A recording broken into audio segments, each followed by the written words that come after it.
Открыл конференцию ректор АГУ Олег Угварамя. В своем приветствии к гостям, абхазским ученым и студентам, он затронул как этапы истории, так и раскрыл личность Георгия Дзидзария, 105 лет со дня рождения которого исполнилось в апреле. Георгий Алексеевич – выдающийся абхазский историк-кавказовед, посвятивший огромную часть своей жизни исследованию махаджирства. Каждое слово относительно той Кавказской войны должно строиться на следующем, он сказал. Когда говорится о махаджирском движении, то имеется в виду не только выселение части народа Кавказа в Османскую империю, но и ее стремление вернуться на родину, то есть обратная эмиграция. Все ли мы делаем для этого? И все ли делают наши махаджиры, потомки махаджиров? Думаю, что нет. Тут есть и объективные причины, конечно. Политическая борьба, есть и пандемия была, различные другие, скажем, различные, но это Отечественная война народа Абхазии. После речи ректора был показан документальный фильм «Противостояние цивилизаций». Его автор – Джамбул Инджгия, кандидат исторических наук. Окончание самой долгой войны в ее истории – русско-кавказской войны. По одним данным она длилась более 100 лет, по другим – 47 лет. В сущности, Кавказская война была уникальная война запоздалой античности с миром, бравшим первые уроки Европы. От Кавказа вдруг стали требовать, чтобы он переориентировался с востока на запад, тогда как он ни востоком, ни западом не был, а был как раз границей этих двух стихий. Даул Зантария. Перед собравшимися выступил глава администрации президента Абисалом Кварча. С трибуны он заявил, что это выступление не чиновника и не политика, а абхаза и потомка махаджиров. Сегодня мы отмечаем годовщину большой трагедии. Трагедии для всего Кавказа. Она в нашей истории, к сожалению, печальным образом отразилась на всех аспектах нашей культуры и жизни. Она была фундаментом всех наших последних катастроф.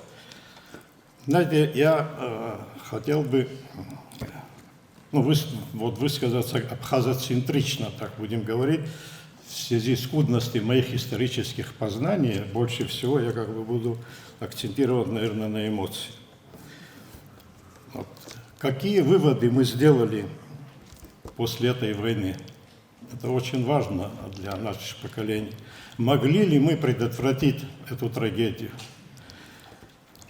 Что мы сделали, чтобы делаем сегодня, как мы осмысливаем эту историю, чтобы не повторилась такая трагедия? Приветствие от Общественной палаты России зачитал замдиректора Российской академии народного хозяйства и госслужбы при президенте Российской Федерации, доктор исторических наук Виктор Левцов. Участникам международной научной конференции, приуроченной к 160-летию окончания Кавказской войны, «Кавказская война. История и современность», посвященной 110-летию профессора Дзидзария. Приветствие. Уважаемые организаторы, участники и гости международной научной конференции, от лица Общественной палаты, от лица комиссии Общественной палаты по культуре и сохранению духовного наследия приветствую вас на этой важной международной конференции. Кавказская война в XIX веке длилась без малого 5 десятилетий, стала крупнейшим историческим явлением в истории России и Кавказа. С момента завершения войны прошло 160 лет, однако и по прошествии большого времени исследовательский и общественный интерес к этому масштабному событию, к его сражениям и военачальникам не ослабевает, наоборот, возрастает. Проблематика Кавказской войны привлекает не только ученых, но и литераторов, публицистов, поэтов, писателей, художников, кинематографистов, политологов, политиков, а также широкую общественность. История этого конфликта породила научные дискуссии, в отношении причин и характера, значения и последствий.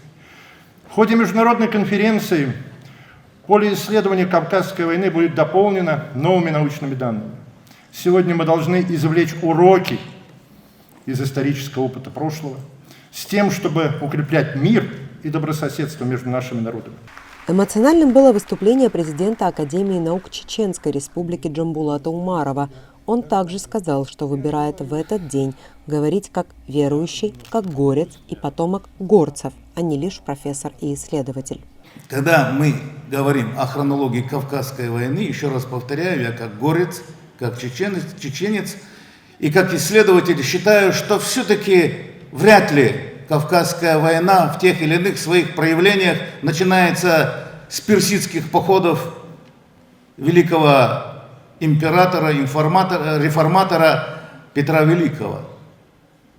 И вряд ли она началась с того момента, когда обезумевшего от, так сказать, головокружительных побед в войнах против Наполеона, в той же Отечественной войне 1812 года, героем которой он числится, назначением проконсулом Кавказа Алексея Петровича Ермолова, который тоже, кстати, с точки зрения исторической науки был разный.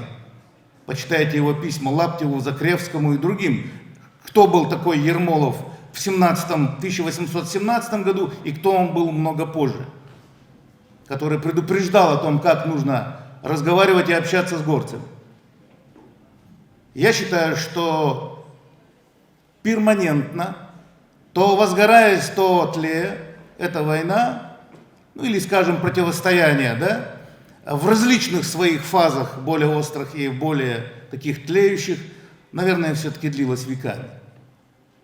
Потому что первый интерес, настоящий интерес к Кавказу был проявлен, наверное, все-таки не в 18, не в первой четверти 18 века, а еще раньше, во времена царствования человека, который впервые, набравшись смелости, назвал себя царем в 1547 году, это Иоанн Грозный. Много о роли Георгия Дзидзария в истории изучения махаджирства и работе с архивами говорил также президент Академии наук Абхазии Зураб Джапуа. На мой взгляд, весьма символично совпадение двух дат.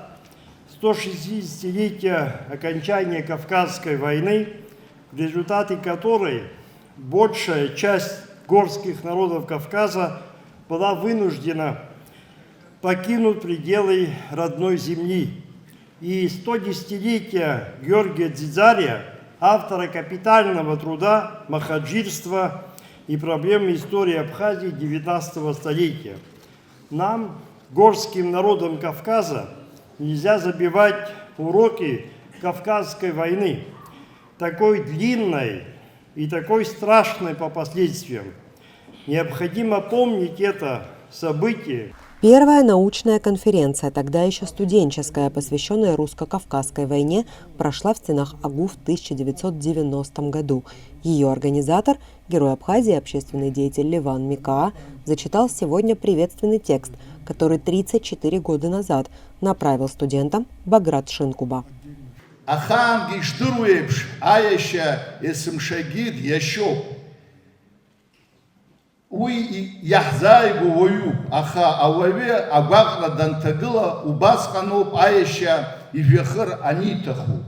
Ишивдура цепхапсна агвакра хтагылт, яхаги уи агвакра хзалымцац. Хашша нхыца гула ирдырт, апсуа рыцхара иштагылас. Аяща изухан аяща дыхазароп рхейт, яйт и хацхраац. Это приветствие, оно на абхазском языке, ну, вкратце, о нашем братстве, о надежде абхазского народа на своего брата, который в трудную годину стоит и всегда стоял и будет стоять на рубежах своей родины, то есть общей родины Кавказа. И я хотел бы начать свое выступление, да, и сказать, что национально-освободительное движение Абхазии, да, началось именно с таких великих людей, как наш Дзидзария Георгий Алексеевич с их письма, знаменитого письма 1947 года, когда трое абхазских интеллигентов, которые посвятили свою жизнь именно изучению истории Абхазии, пропаганде национальной культуры Баграта Шинкуба, Георгия Дзидзария и Куация Шакрыл, эти три героя начали национально-освободительное движение Абхазии. С их письма Сталину, где они протестовали против закрытия абхазских школ, началось национально-освободительное движение. И их вклад в это переоценить невозможно.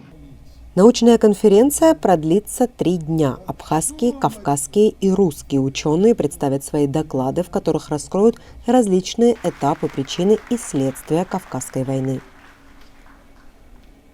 Элеонора Гилаян, Валерий Квиквискири, Абаза ТВ.